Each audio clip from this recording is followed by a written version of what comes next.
Hello everyone. As you can see from the thumbnail on this video, I've never reviewed an NLT Bible before, and what might be surprising to some is I don't think I've ever owned an NLT Bible before. I've read it a couple times on some of the apps and Bible apps, but I've never actually had an NLT Bible in a physical form.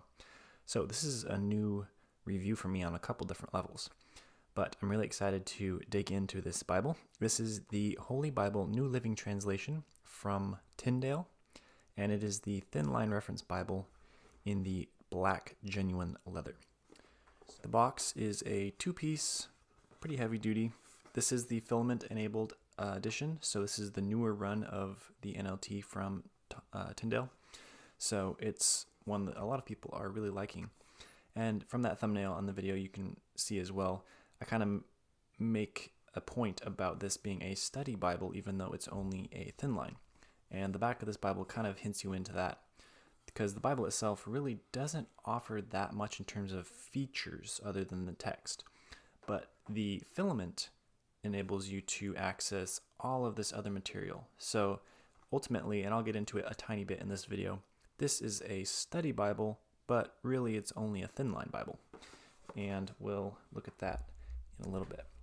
So for the Bible itself, this is probably my favorite genuine leather I've come across so far in terms of just on the cheaper end of a genuine leather Bible.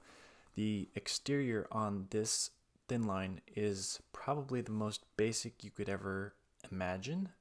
There's no perimeter stitching, no tool lines, no decorative designs. The spine only has Tyndale, Holy Bible, and NLT in small lettering at the top. And that is literally the only exterior design in any way. And I just really like that. I think that's a very well thought out Bible. It's very simple, but I think that is very appealing to a lot of people. And this genuine leather is really nice. I wanted to compare really quick the ESV Crossway genuine leather. This is a single column thin line. I like the Tyndale genuine leather a lot more. The Crossway is a little bit kind of like rubber. It has a more rubbery feel, where the Tyndale has a much more soft, grainy leather feel to it, which it should. It is leather. So the specifications on this Bible for size, it is 8.5 inches tall by 5.25 inches wide by 7/8 inches thick. So this one definitely falls into the thin line category. It is very small. The liner is a synthetic paste down. You have genuine leather written on the inside of the cover there. Gold page gilding, nothing fancy, nothing on the back. The ISBN is in the publication page. Really like that feature. And then there's 1/4 inch single satin red ribbon. Nothing fancy, but it gets the job done. So this interior reminds me a lot of the Thomas Nelson, where it just has an end sheet and then your presentation page, and you're right into Bible paper. Has Psalm 119, 105 on the back of that presentation page. Got Holy Bible. And I will do a short intro to the Filament app at the end of this video, because I don't want to spend too much time, because a lot of other people already have. But this is a key to that. This will key you into what Bible you're using when you scan it with the app. So that is not there by coincidence. Here's the publication page. And this is new to me. I have not ever reviewed the NLT, so this is the 2015 was the most recent publication of this translation. And then you can see all the ISBNs of the different options for this Bible. I like when they put the ISBNs in the interior. Table of contents. A note about the Filament edition. A note to the readers by the publishers. Introduction to the New Living Translation. So this is a big thing that I would encourage everyone to read, including myself, which I have not finished yet, because I have not read this translation before. You need to read the introduction. It tells you everything you need to know about what they did, why they did what they did, their method of translation, the translation philosophy, all of that. And so if you're going to read a translation you've never read before, read the introduction before anything else. The Bible is claimed to be a lay flat edition, and I have read a little bit into this one, and you can see it's broken in perfectly, and it lays flat in Genesis 1. So that is a true declaration. First off, the layout on this here looks very similar to the NIV, and I don't have many NIVs, but it's a very similar text breakdown in Genesis 1. I know the NIV does it a little bit different than a lot of other translations, and this one seems to imitate that a little bit. I'm not sure the exact reasoning behind that. There is a reason, but I don't know it. So the text in this is a 9-point, which is quite generous for a thin line. And it is a justified columns. You can't really see it here, but getting into more two columns, you can see it. It's justified columns, and they are line matched. So the text on this is really easy to read, and there's very minimal ghosting. I'm not sure the GSM on this paper, but it's in the 28 range, and the opacity is really good for a thin line. Black accent colors. This little indication here is for the Filament app. You have your page number on the top. And something else that you might be wondering, how is this a reference Bible? Well, the cross-references are on the bottom right-hand corner of every page spread. They're always on the farthest right-hand side. So you have your cross-references here, and then the translation notes here. I kind of wish the translation notes were on both sides of the page, just at the bottom. This is a little bit harder to find. Most of the translation notes are marked in the text by an asterisk, and then it is in this little bottom corner here. So you can see here Moses, so that will have a reference down here. And it's sometimes a little hard to find that place because you're moving so far on the page. In terms of cross-references, I'm not sure the number, but there's not that many really. So it's not a super in-depth cross-reference Bible, but it has some references. Get to a poetic setting. It is verse by verse as usual, and it is not justified. It's the typical poetic verse layout. And this Bible is really floppy. You can see it's holding very well. New Testament words of Christ are in red, if I can find it there. This red is very consistent. It's not a super bright red. It's more on the burgundy end of red, and it reads really nice for a red letter. And just for on the cheaper end of Bibles in general, the thin lines, it does really good.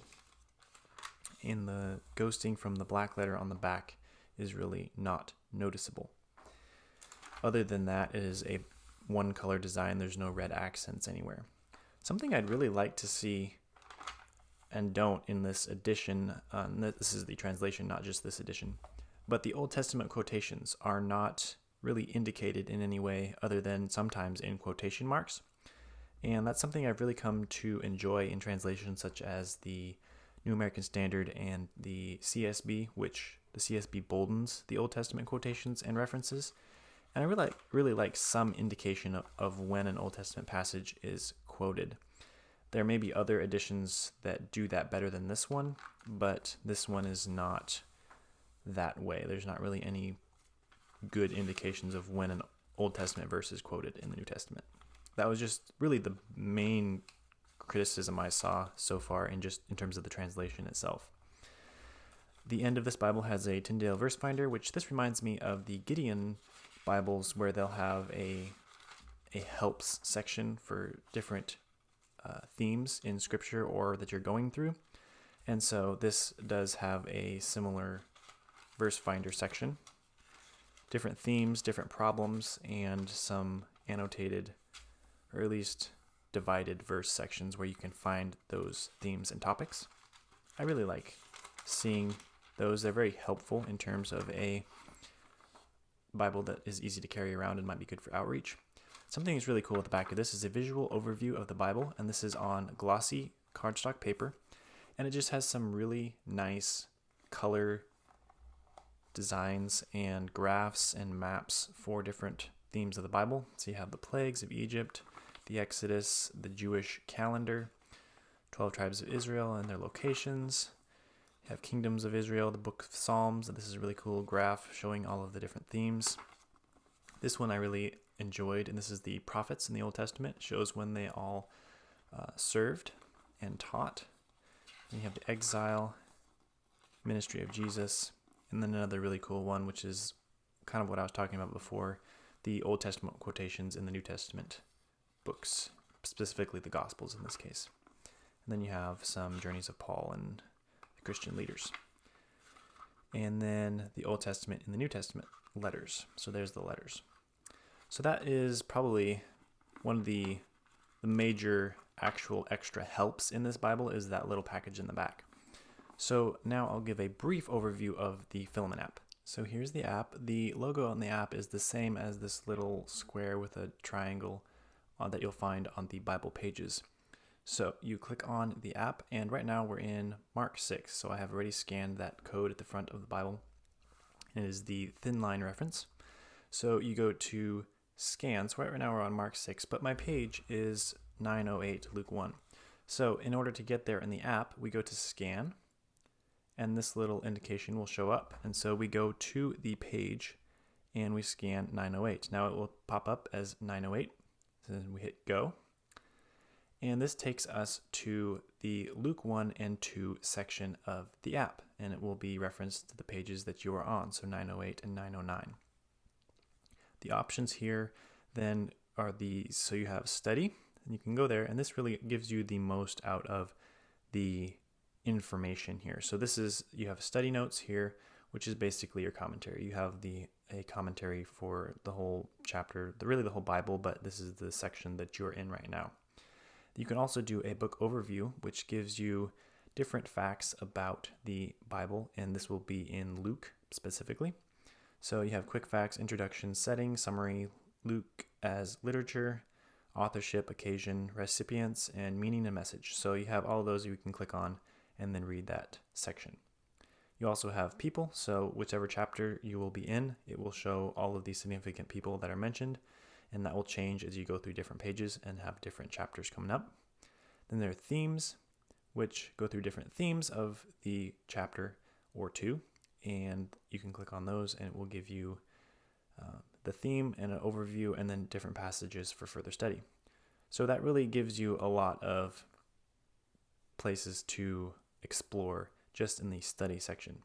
Then you have a reflect, which is basically just devotionals from different authors, usually taken out of a devotional Bible or a chronological Bible or a devotional of some kind. And you can read those for that individual chapter. And then there's a C section. So this one is kind of cool. So usually you'll have a map, and this one here is the ministry of Jesus. So you have the ability we'll pull that down. You can zoom in, look at the different locations within Israel. You can click on the different regions and it will pull up a short biography and events that happen there with that place. And this one also has here a couple different features. You have the healings of Jesus and the miracles, and they happen around Galilee, so I'll make sure I'm over there. So you hit healings, and it will all pop up where the different healings were and where the different miracles happened. So it gives you just a little bit of exploratory power here, and it links that to the passage that you're in.